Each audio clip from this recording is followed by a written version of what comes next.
भोला सुबह सुबह अपने कुल्हाड़ी को लेकर जंगल की ओर जाने लगा। भोला रोज लकड़ियां तोड़कर लाता और गांव में जाकर बेचता। जो भी थोड़े पैसे मिलते उससे जैसे तैसे अपना पेट भरता। उस दिन जब भोला लकड़ी काटने गया, उसने देखा कि बहुत सारे पेड़ पहले से ही कटे हुए हैं। फिर अरे ये क्या, लगता है आज कलुआ मुझसे पहले आकर लकड़ियां तोड़कर चला गया। वैसे भी कलुआ को तो मुझसे बहुत ज्यादा लकड़ियों की जरूरत होती है, इसीलिए आया होगा। चलो अब जंगल के और अंदर जाना होगा। भोला और अंदर चला गया। उसने देखा कि बीच जंगल में बहुत से पेड़ थे। उन पेड़ों को देखकर अरे वाह, यहाँ पर तो बहुत सारे पेड़ हैं। अगले 2 महीनों तक भी रोज लकड़ियाँ काटूं तो भी कम नहीं पड़ेंगी। भोले ने पेड़ काटने के लिए कुल्हाड़ी उठाई। तभी उसने देखा कि ऊपर एक बंदरिया अपने नवजात बच्चे के साथ उस पेड़ पर बैठकर फल खा रही थी। वो बंदरिया इतने प्यार से अपने बच्चे को पकड़कर बैठी थी कि उनका प्यार देखकर भोला रुक गया। ये क्या करने जा रहा था मैं? अगर मैंने ये पेड़ काट दिया, माँ बंदरिया और उसके बच्चे का घर टूट जाएगा। नहीं, मुझे ऐसा नहीं करना चाहिए। शायद इस पेड़ पर बहुत सारे फल हैं, इसीलिए ये बंदरिया यहाँ रहती होगी। चलो मैं कोई ऐसा पेड़ काटता हूँ जिस पर किसी जानवर या पंछी का घर ना हो। भोला और आगे चला गया। उसने अपनी जरूरत के अनुसार लकड़ियाँ काटी और उन्हें बेचने चला गया। ऐसे ही दिन बीतते रहते हैं। भोला रोज उस बंदरिया और उसके बच्चे को देखता। कभी कभी भोला बंदरिया को खिलाने के लिए घर से रोटी भी ले आता। एक दिन जब भोला लकड़ी काटने गया, तब उसने देखा कलुआ उसी पेड़ पर कुल्हाड़ी चला रहा था जिस पेड़ पर उस बंदरिया रहती थी। कलुआ को उस पेड़ को काटते देख, अरे कलुआ, ये क्या कर रहे हो? ये कैसा सवाल है? भगवान ने आंखों की जगह बटन लगाकर भेजा है क्या? दिखाई नहीं देता? लकड़ी काट रहा हूँ। वो तो मैं देख रहा हूँ कलुआ, लेकिन इस पेड़ की लकड़ी क्यों काट रहे हो? किसी और पेड़ की लकड़ी काटो। पेड़ पर देखो, एक बंदरिया का घर है, उसके साथ उसके नवजात शिशु भी हैं कलुआ। तो क्या हुआ? वो बंदरिया किसी और पेड़ पर चली जाएगी। इतने सारे पेड़ तो हैं।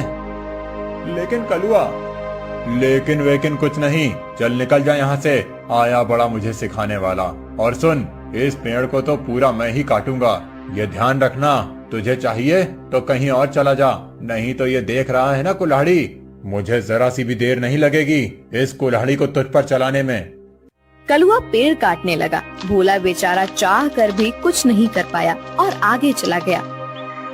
दोपहर के समय जब भोला जंगल से लौट रहा था, तब सपने देखा कि कलुआ ने वो पूरा पेड़ काट डाला था। भोला को बहुत बुरा लग रहा था। तभी उसकी नजर पेड़ के एक बड़े लकड़ी के नीचे गई। वो बंदरिया उस लकड़ी के नीचे मरी पड़ी हुई थी।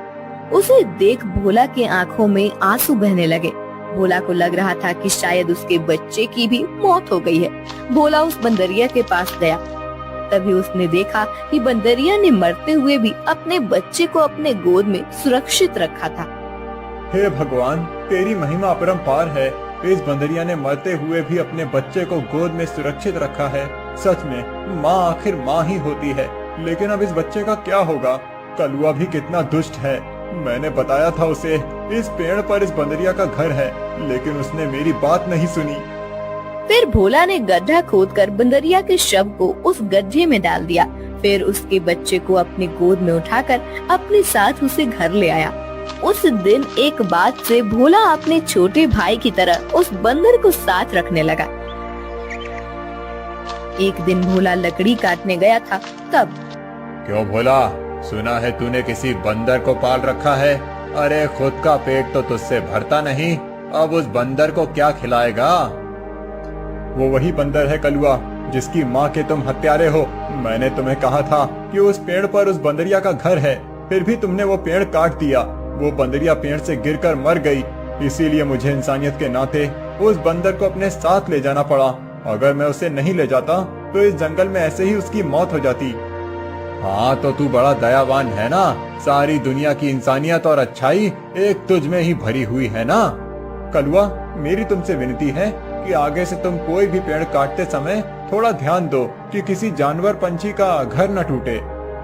ए भोला, मैंने पहले भी एक बार तुझसे कहा था कि तू मुझे मत सिखा। जब तूने कुल्हाड़ी हाथ में लेना सीखा था ना, उसके कई साल पहले से मैं लकड़ी काट रहा हूँ। तू कौन होता है मुझे सिखाने वाला? रुक, तुझे अभी मजा चखाता हूँ। ऐसा कहकर कलुआ ने भोला को पीटना शुरू कर दिया।